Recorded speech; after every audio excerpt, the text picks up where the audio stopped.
đã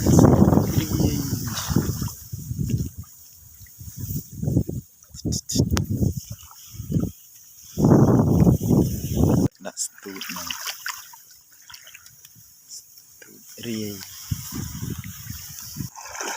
hôm nay đã tụt gì đó là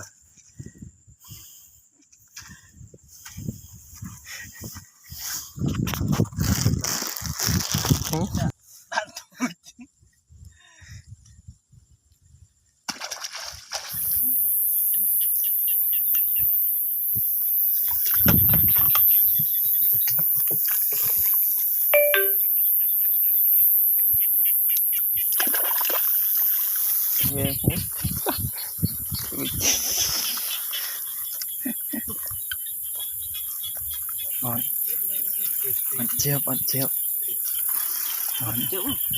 rùi bàn rìu rùi bạt tì bạt bàn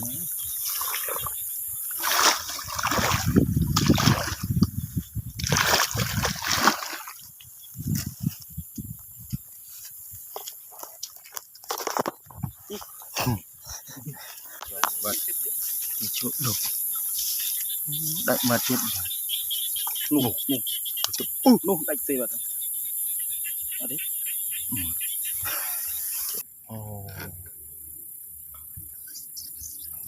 miền mô miền tu trai mang mặc lô vắng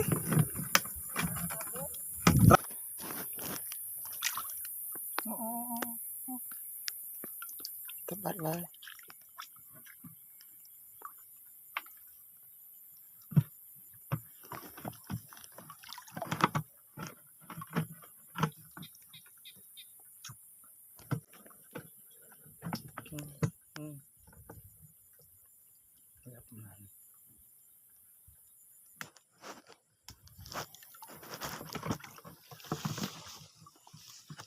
đây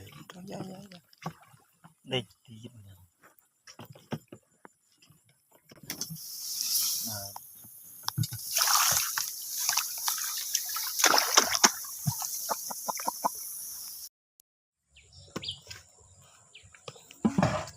cái này